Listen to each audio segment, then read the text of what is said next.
ሰው የገደለ ወንጀለኛ በመንግስት በኩል በይቅርታ ምክንያት ሲለቀቁ በዚህ የተጎዱ ቤተሰብ በይቅርታ ስም ሰላም ያመጣሉ ብለው ያምናሉ ወይ?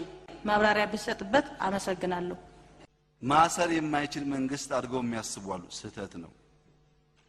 ስህተት ነው። ማሰር ያደግንበት የለመድነው ጉዳይ ነው። ህገ መንግስቱ በፍርድ ቤት የታሰረ ሰው ግረፉ፣ ጨለማ ቤት አስቀምጡ ይላል አይልም። መግረፍ፣ ጨለማ ቤት ማስቀመጥ፣ አካል ማጉደል የኛ የአሸባሪነት ተግባር ነው።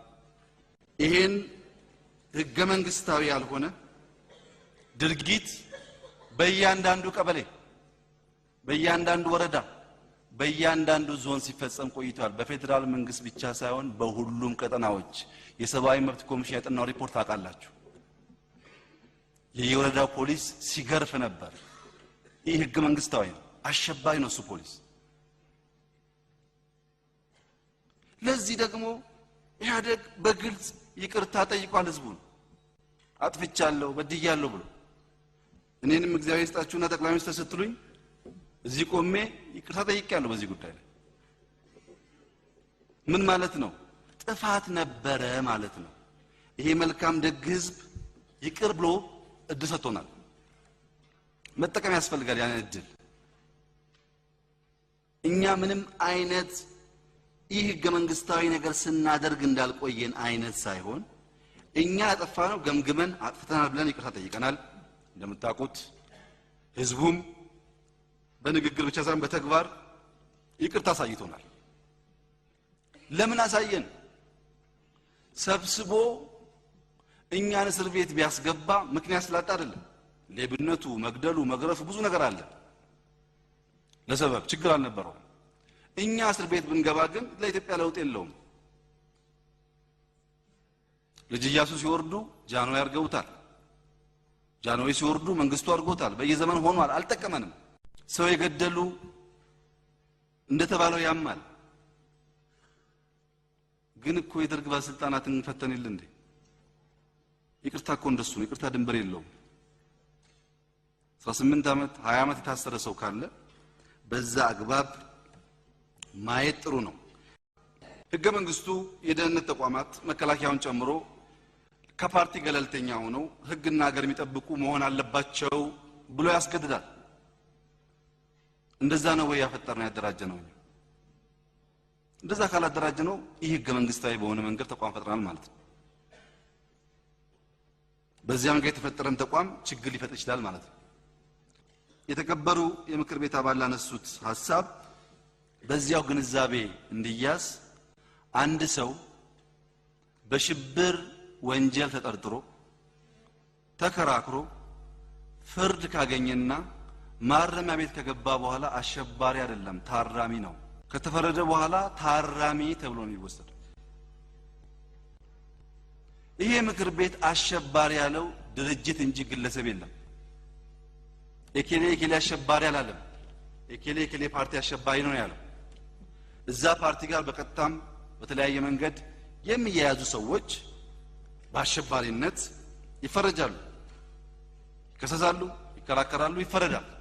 ማረሚያ ቤት ሲገቡ ግን አውቶማቲካሊ ታራሚ ይሆናሉ ማለት ነው። ሽብር ስልጣን ላይ ለመቆየት ይህ ህገ መንግስታዊ በሆነ መንገድ ኃይል መጠቀምን ይጨምራል።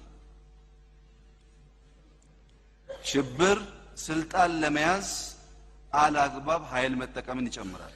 ማንም ይሁን ማን ህገ መንግስትን ማክበር አለበት የሚል ሐሳብ መያዝ ያስፈልጋል።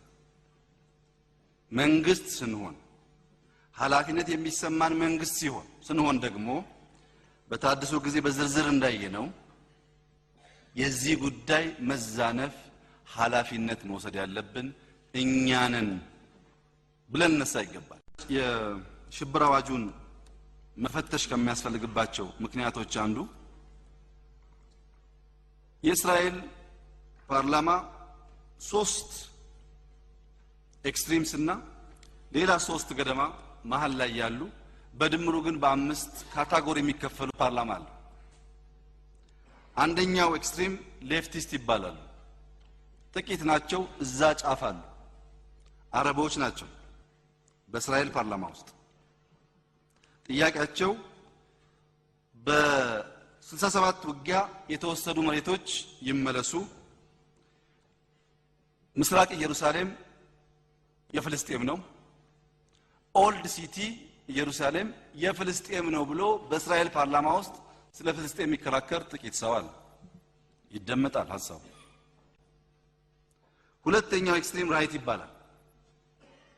አንድ ሶስት ሰዎች እዛ ጋር ይቀመጣሉ በዛኛው ጫፍ። እነሱ ደግሞ ኢስት እና ዌስት ባንክ የኛ ነው ይላሉ። ዌስት ባንክ ብቻ ሳይሆን ኢስት ባንክ የኛ ይላሉ። ምን ማለት ነው? ፍልስጤም ብቻ ሳይሆን ጆርዳን የኛ ነው ይላሉ። የኛ ድንበር እስከ ጆርዳን ድረስ ነው፣ ሊመለስ ይገባል ይላሉ። ሶስተኛው ኦርቶዶክስ ጁ ነው። ጁ ሆኖ አክራሪው ጁ ማለት ነው። ይሄ ደግሞ አሁን ያለው የእስራኤል መንግስት የመምራት መብት የለውም ይላል። ከነዚህ ውጪ መሀከል ላይ ሌበር አለ፣ ሊክድ አለ፣ የሻቲድ ይባላል። እነዚህ መሀል ላይ ብዙ ጊዜ የተቀናጁ መንግስት የሚሆኑ ናቸው። ይህን ጉዳይ ወደኛ እናምጣው። እዛ ጋር አንድ ሶስት ሰዎች አሉ፣ ኦሮሚያ የሚባል ሀገር ነው ያለን እንገነጠላለን የሚሉ ይደመጣሉ። ሲዳማ የሚባል ሀገር ነው እንገነጠላለን ይላሉ፣ ይደመጣሉ። ቤኒሻንጉል የሚባል ሀገር አለ እንገንጠል እናንተ ኢትዮጵያውያን አፍናችሁና ይላሉ፣ ይደመጣሉ። እዛ ጋር ደግሞ አንድ 10 ሰዎች አሉ። ኢትዮጵያች አይደለችም፣ የመንኛ ነው፣ ጅቡቲኛ ናት። ይሄ መንግስት ጥቅማችን ሊያስከብር አልቻለም፣ ሸራረፈን፣ ቆራረጠን ይላሉ፣ እዛ ይቀመጣሉ። እዚህ መሃል ላይ ያለን ሰዎች ደግሞ ብዙ ጊዜ ህዝብ ሊመርጠው የሚችለው ኃይል ደግሞ በዚህ ሳይድ ያለውን መገንጠል እኮ ፋሽኑ አልፎበታል፣ የት ትገነጠላለህ? ለነዛስ አይ በጉልበት የመንን ማምጣት አይቻልም። በአንድ ወቅት አፍሪካ ላይ የምዕራቡ ዓለም መጥተው ወረው ከፋፍለው ባንዲራ ሰጥተውናል። አሁን መቀየር የምንችለው በንግግር በውይይት ብቻ ነው፣ በኢኮኖሚክ ኢንቴግሬሽን ብቻ ነው። ኤርትራም ትሁን ጅቡቲም ይሁን ሶማሊያም ይሁን በስምምነት ነው እንጂ በውጊያ መመለስ ፋሽኑ አልፎበታል፣ ተሳስታችኋል እንላለን። እርግጠኛ ነኝ የኢትዮጵያ ህዝብ ብዙ ጊዜ መሀል ላይ ያለውን ሐሳብ ህግ የሚከተለውን ሐሳብ ይቀበላል። ይህ ሐሳብ ግን ፓርላማ ቢገባም ባይገባም አለ። የለም እንዲህ አሁን ኢትዮጵያ ውስጥ ያለ ሐሳብ መስተናገድ መቻል አለበት፣ አቃፊ መሆን አለበት። በንግግር እዚህ ማቀፍ ሲያቅተን ኤርትራዊነት ይተኩሳል። ያ ደግሞ ኪሳራ ነው። ኪሳራው ለኛ ብቻ አይደለም፣ ለኛ ብቻ አይደለም ኪሳራው። ድንበር ላይ ያለ ጥጃ የሚጠብቅ እረኛ ጭምር ነው የሞተው በማያውቀው ነገር። የይቅርታ ህጉ በወንጀል ክስ የታሰሩ ሰዎች በይቅርታ አይፈቱም አይልም። የይቅርታ ህጉ አንድ ሰው ተፈርዶበት ማረሚያ ቤት ከገባ በኋላ ለሀገራዊ ጥቅም በተለያየ ምክንያት መንግስት ሲያምን ህጉን ተከትሎ ለቦርድ እያቀረበ መቀየር እንደሚችል ያመላክታል። ልባችን ሰፋ እናድርግ።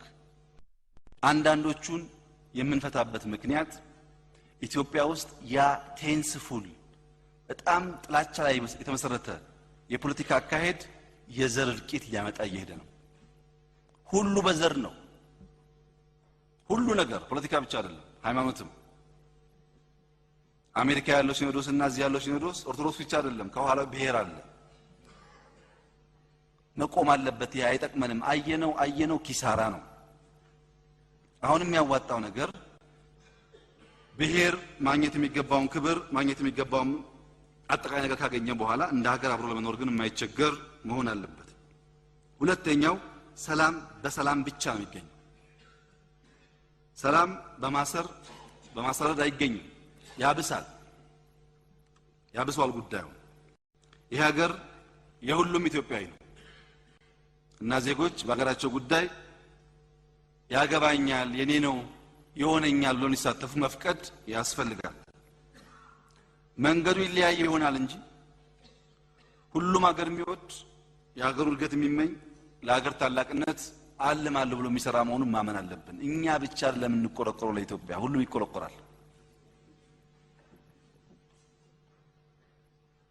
ሲቆረቆር በስተት መንገድ እንዳይሄድ በግጭት እንዳይሄድ፣ በጥላቻ እንዳይሄድ፣ ብሔርን ብሔር በሚያጋጭ መንገድ እንዳይሄድ፣ ራሱን ከፍ ሌላውን ዝቅ በሚያደርግ እንዳይሄድ፣ ትናንት ተበድያለሁ ነገም ስለምበደል አልፈልግም በሚል መንገድ እንዳይሄድ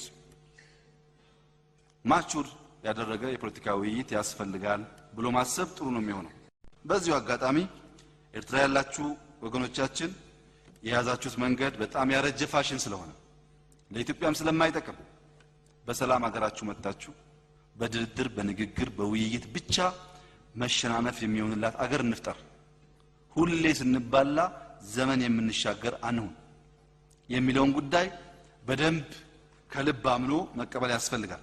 ሌብነትን በሚመለከት የተከበሩ የምክር ቤት አባላት እንዳነሱት ይሄ ሙስና የሚባለው ካንሰር እዚህ ሀገር ውስጥ አደገኛ ችግር እያመጣ ነው ያለው። ዋነኛ የጭቆና የዘረፋ መሳሪያ ነው እየሆነ ያለው።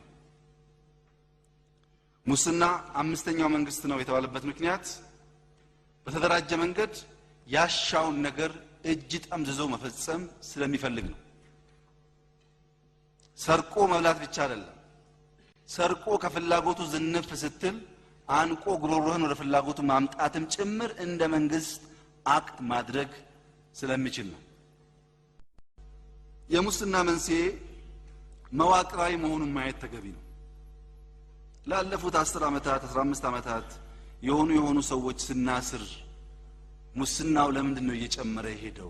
እየቀነሰ እኮ አልመጣም። እየጨመረ እየሰፋ ለምንድን ነው የሄደው? ምንጩን ጥለን ቅርንጫፉ ላይ ጊዜ እያባከነ ነው ማለት ነው። ዋናው ሶርሱን በሚያጠቃና ሙስናን በሚደፈጥጥ አግባብ ይሄን አይደለም ማለት ነው። ሰው ፍትህ በገንዘብ የሚገዛ ከሆነ በገንዘብ ማሰር በገንዘብ መፍታት የሚችል ከሆነ ሙስና ይስፋፋል። የፍትህ ስርዓታችን ያለበት ደግሞ ታውቁታላችሁ። እነዚህን ጉዳዮች ደምረን ሚዲያ ነፃ መሆን አለበት። በነፃነት ይሄንን ነገር ሊዋጋ የሚያችል ቁመናና ብቃት ሊይዝ ይገባል። ይሄን ያደረግን እንደሆነ ሙስናን በጸረ ሙስና ትግል ብቻ ሳይሆን ሌብነት ብልሹነት መሆኑን በማስተማር ጭምር ከመሰረቱ መፍታት ይቻላል። ሙስና ሲባል ለሆነ ግሩፕ ለሆነ አካባቢ የመስጠት ዝንባሌም አደገኛ በሽታ ነው። መጠኑ ይስፋ ይብዛ እንጂ ሌብነት ከጫፍ ጫፍ ባህል ሆኗል። ይህንንም በሚያስተካክል አግባብ የሙስናን ጉዳይ አይቶ ከመሰረቱ አጥንቶ መፍትሄ ማበጀት ያስፈልጋል።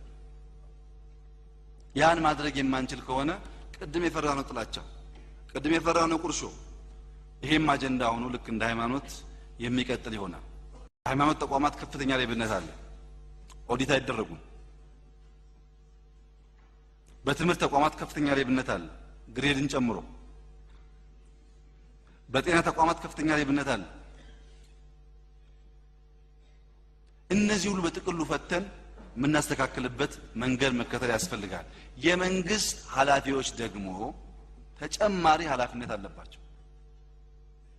በመንግስት ስልጣን የህዝብን ሀብት መስረቅ ጸያፍ ብቻ ሳይሆን ወንጀል፣ ከወንጀልም በላይ አሳፋሪ ወንጀል ስለሆነ የመንግስት ባለስልጣናት መነገድና ሀብታም መሆን ከፈለጉ ቢሮአቸውን እየለቀቁ መሄድ አለባቸው። ቢሮ ሆኖ የመንግስት አለቃም ነጋዴ ሀብታም መሆን አይቻልም። አትታይ።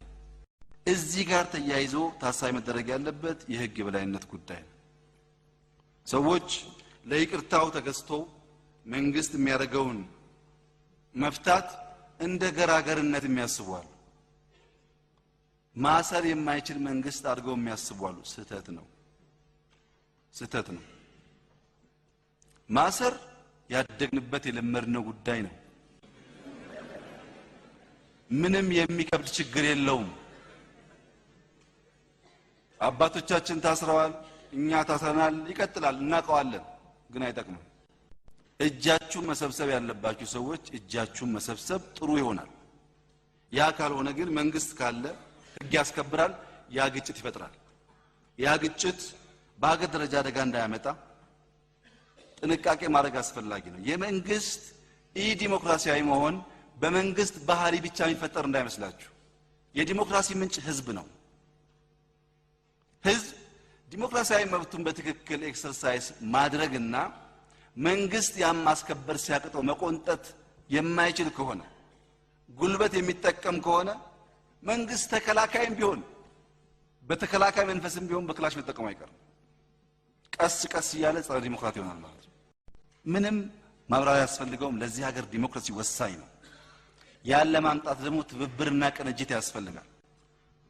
ያን ለማምጣት ደግሞ ፖሊስ ማክበር፣ መከላከያ ማክበር፣ የደህንነት ተቋማት ማክበር፣ ችግር ሲኖርባቸው እነሱ መፈተሽና ማረም ያስፈልጋል። ጠላት አድርጎ ማሰብ ተገቢ አይደለም። ሪፎርም በመከላከያ እያካሄድን ነው። በደህንነት ተቋም እያካሄድን ነው። የፓርላማ አባላት ብቻ ሳይሆኑ ተቃዋሚ የፓርቲ አመራሮች ከተወሰነ ጊዜ በኋላ መከላከያን የደህንነት ተቋሞቻቸውን ያለንን አቅምና ሁኔታ መጎብኘት ይችላል። ተቋማቸው ስለሆነ ጎብኝተው እርምት መስጠት አለባቸው። የሚፈራ አጥር የሚፈራ ቦታ መኖር የለበትም። ያ ተቋም ኢትዮጵያን ለመከላከል በትንሽ ደሞዝ ህይወቱን የሚሰጥ ስብስብ ያለበት ቦታ ብቻ ነው። ሌላ ምስጢር የለውም። ማንም ዜጋ ማየት ከፈለገ አይቶ በጎደለ እየሞላ የሚሄድበት መንገድ መከተል አለብን። ታቡ የሚባል ነገር አያስፈልገንም። በዚሁ አጋጣሚ ኤርትራ ያላችሁ ወገኖቻችን የያዛችሁት መንገድ በጣም ያረጀ ፋሽን ስለሆነ ለኢትዮጵያም ስለማይጠቅም በሰላም ሀገራችሁ መጣችሁ በድርድር በንግግር በውይይት ብቻ መሸናነፍ የሚሆንላት አገር እንፍጠር። ሁሌ ስንባላ ዘመን የምንሻገር አንሁን የሚለውን ጉዳይ በደንብ ከልብ አምኖ መቀበል ያስፈልጋል። በዚሁ አጋጣሚ ከጥያቄው ጋር ብዙም ባይቀራረብ ለኢትዮጵያ ህዝብ ከፍተኛ ጥሪ ማቅረብ የምፈልገው ስለ ትግራይ ህዝብ ነው። የትግራይ ህዝብ ዲሞክራሲ ይመጣል፣ ሰላም ይመጣል፣ ልማት ይመጣል ብሎ ከማንም በላይ ልጆቹን ገብሯል። አሁን ዛሬ መልካም አስተዳደር ከፍተኛ ችግር ያለው ትግራይ ክልል ውስጥ ነው። የትግራይ ክልል የተለየ ነገር ያገኘም ይመስለን፣ ዲሞክራሲ ያለው ይመስለን፣ የተጠቀመን ይመስለን። በተለይ ደቡብ፣ ኦሮሚያ፣ አማራ አካባቢ ያለን ሰዎች እባካችሁን የትግራይ ህዝብ አሁንም ውሃ ለመጠጣት ይቸገራል። አሁንም ያገኘው አንጃች ትርፍ የለም። ሮንግ በሆነ መንገድ ጥቂት ሰዎች ተሳስተው ሲያሳስቱን ወለጋ ጫፍ ያለ ጋዝ ነጋዴም ጭምር በስመ ትግራይ መቅጣት ተገቢ አይደለም። ምንም የሚያውቀው ነገር የለም፣ ያገኘው ነገርም የለም። ይሄ የምለውን ነገር የማያመን ሰው በፈለገው መንገድ ትግራይ ገጠር ሄዶ ማየት ይችላል። ምናገረው እውነት ነው። ጥቂቶች በስሙ ነግደው ይሆናል እንጂ የትግራይ ህዝብ የተለየ ነገር ያገኘው ነገር የለም። ጥቅምም አላገኘም፣ እምብዛም ጥቅምም አይፈልግም።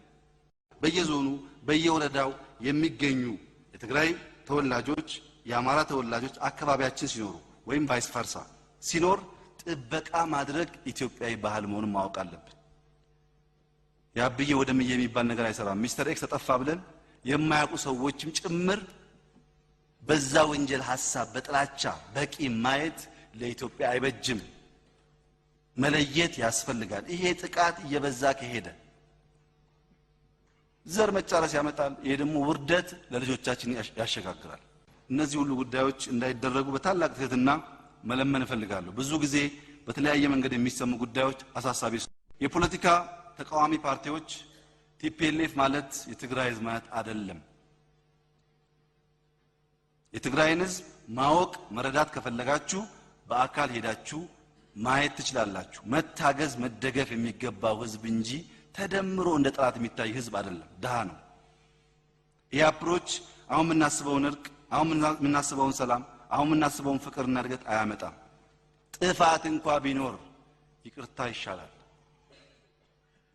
ይሄን ሐሳብ በመያዝ ወደፊት መሄድ እንዲቻል በውስጣችን ያለው ሶማሌ ኦሮሞውን፣ ኦሮሞ ሶማሌውን፣ አማራ ትግሬውን፣ ትግራይ ደግሞ ሌላውን አይነት ሐሳብ አደገኛ መሆኑ ታሳቢ ተደርጎ ምክር ቤቱም በሚሄድበት አጋጣሚ ህዝቡን እንዲያስተምር እንዲያወያይ፣ ህዝቡም ይሄን ጉዳይ ነቅቶ እንዲከላከል፣ በመካከላችን ጥላቻና ቂም እንዲጠፋ አብረን ብንሰራና ተደምረን ኢትዮጵያን ትልቅ ብናደርግ የሚበጅ ይሆናል ለማለት ፈልጋለሁ። አመሰግናለሁ።